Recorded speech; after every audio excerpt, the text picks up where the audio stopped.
Bonsoir à tous et bienvenue en direct sur KTV. Nous sommes le mardi 12 mai à la une de cette édition. Ce recours devant le Conseil d'État porté notamment par le collectif des citoyens de Mayotte. L'association dénonce des supposées pratiques de l'Agence régionale de santé qui mettraient en danger la population de l'île. Le collectif s'est notamment associé à une entreprise de transport posthume pour saisir les plus hautes instances de l'État. Par ailleurs, il s'en prend également à la préfecture et à l'État qui a cautionné un confinement à 2 vitesses. Au montage, Steve Jumenet. Très actif depuis le début de la crise, le collectif des citoyens de Mayotte porte un regard très critique sur la gestion de cette dernière par les autorités locales. L'association dénonce notamment une campagne de dédouanement à l'encontre de ceux qui n'ont pas respecté le confinement. Une bonne partie des Mahorais sont restés confinés. Nous ne pouvons pas permettre cette insulte de la part de certaines autorités qui n'ont pas fait le job. Qu'est-ce qui s'est passé? Lorsqu'il y a eu le début du confinement, la plupart des gens sont restés chez eux.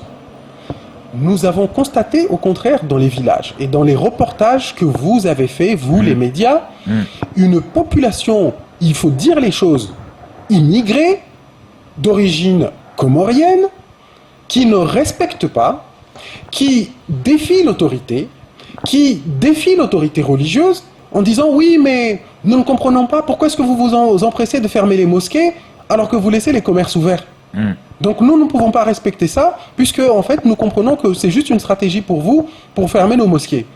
Aujourd'hui, l'État ne peut pas se défausser. C'est lui qui a créé le problème, c'est à lui de le régler. Pour le collectif, la grave crise sanitaire est intimement liée au non-contrôle des frontières et à l'immigration clandestine que cela génère. Les gens ne nous connaissent pas.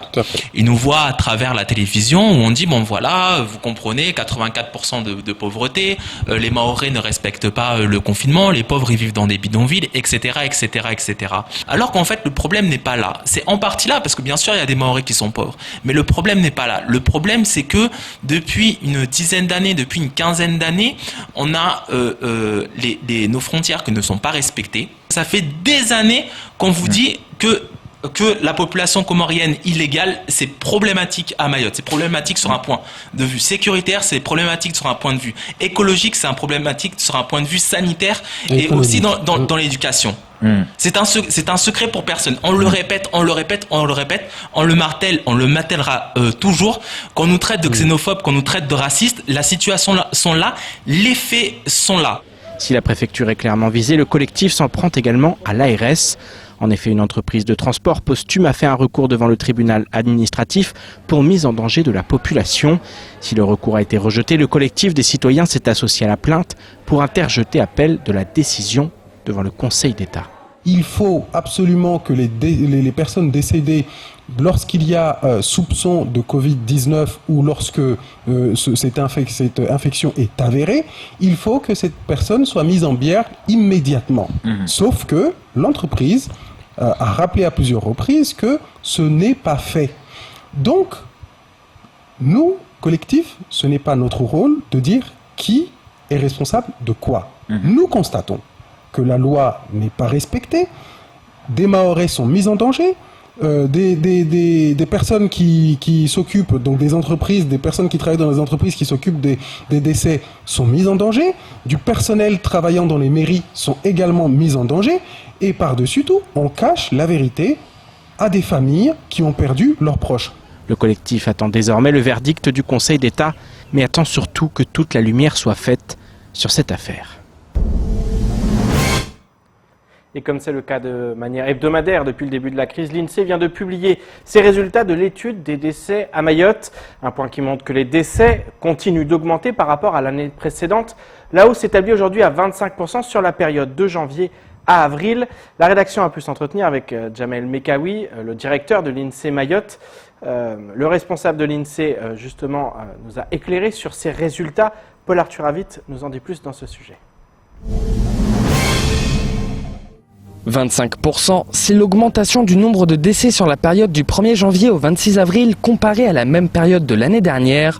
Un taux d'augmentation que l'INSEE a pu avoir en modifiant quelque peu ses recherches pour mieux coller aux problématiques locales. En effet, la plupart des études se font sur un standard métropolitain. Pour le coup, là, on a un peu élargi notre champ d'analyse, notre champ d'études pour cette fois-ci. Et on est reparti dans l'analyse, contrairement à ce qui se fait maintenant, jusqu'au 1er janvier. Donc on a regardé tous les décès entre le 1er janvier de l'année et le 26 avril, pour la publication qui nous concerne. Et ce qui est intéressant de voir, c'est que cette surmortalité qu'on avait constatée dans une période récente, en fait, elle n'est pas si récente que ça. On la note depuis le début de l'année. Une surmortalité en lien avec l'augmentation de la population, la crise actuelle du Covid-19, mais aussi et surtout l'épidémie de dengue qui touche l'île. L'augmentation de la population ne prenant qu'une petite part des 25%. J'ai évoqué ces surmortalités de 25%. On attribue, bon an, mal an, 4% de cette surmortalité naturellement à l'effet démographique, à la croissance de la population que connaît le territoire. Et c'est pour ça qu'une fois qu'on enlève les effets démographiques, on estime que cette surmortalité par rapport à l'année précédente constatée entre le 1er janvier et le 26 avril est de l'ordre de 20%. Une augmentation qui correspond à 63 décès de plus que sur la même période en 2019. Une petite dizaine représentant les décès du Covid survenus au moment de l'étude. Le reste des décès pourrait être dû à l'épidémie de dengue qui continue de faire des ravages parmi les habitants de l'île aux Parfums. Tout autre sujet maintenant, depuis quelques jours, les violences sont à la une de l'actualité à nouveau. Ce week-end, le village de Kahani a connu des heures sombres avec notamment des barrages érigés au milieu de la route. À l'origine, un accident sur un tronçon réputé pour être dangereux. Ce matin, nous recevions le président de l'association des usagers de la route. Selon lui, les routes de l'île ne sont pas suffisamment aménagées. Écoutons sa réaction. Ce qui me désole, c'est qu'à chaque fois quand il y a un accident sur nos routes, les techniciens ne rentrent pas en jeu en fait leur technicité, mais les techniciens réalisent toujours les doléances de la population. La population réclame un dodan, on met des dodanes. Alors qu'en fait, pour sécuriser cette zone-là, la solution n'est pas sur les dodanes. On sait très bien que si on regarde le monde qui utilise ce tronçon-là, il y a les élèves qui vont au collège et ceux qui vont au lycée. À l'époque, il n'y avait pas de village là, mais là, moi, je considère que là, c'est une zone urbaine. Bien sûr, parce c'est un village. Oui, c'est un village parce qu'il y a un magasin aussi qui est à côté, en face du borne aux fontaines en question. La borne n'a rien à voir à cet endroit-là. Donc, il faut vraiment mener une réflexion bien particulière pour sécuriser cette zone-là. Nous, les usagers de la route, nous ne sommes pas du tout d'accord par rapport à cette mise en place de dodan, comme dans pas mal d'endroits. Nous le voyons à Tsararano avec les bandes rugueuses, alors que nous savons très bien qu'il faut des trottoirs. Il faut une mise en sécurité du réseau routier de Mayotte. Parce qu'à chaque fois quand il y a des travaux, on s'occupe uniquement de la chaussée. Et place maintenant au reste de l'actualité locale avec notamment le dépôt de plainte de la mairie de Mamoudzou ou encore le préfet de la Réunion qui communique sur les évasans en provenance de Mayotte. Au montage, Leslie Jumenet. Dans la nuit de dimanche à lundi, deux jeunes individus se sont introduits par la force dans l'enceinte de la caserne des sapeurs-pompiers de Kahani. De nombreux jets de pierre ont alors pris les pompiers pour cible. La présidente du conseil d'administration, le chef de corps, le chef de groupement territorial se sont rendus sur place hier pour soutenir des effectifs. Le préjudice est en cours d'évaluation et une plainte sera déposée. La présidente a dénoncé des actes intolérables et souhaite que la gendarmerie interpelle les auteurs afin que ces derniers soient jugés pour ce qu'ils ont fait. Le chef de corps s'est également exprimé pour exposer les mesures prises par les forces de l'ordre dans les jours à venir afin de renforcer la sécurité de la zone, pour évoquer la mise en place d'une cellule d'écoute et rappeler que la fidélité à la devise « Courage et dévouement » reste un devoir pour nous tous, rapportent les sapeurs-pompiers de l'île.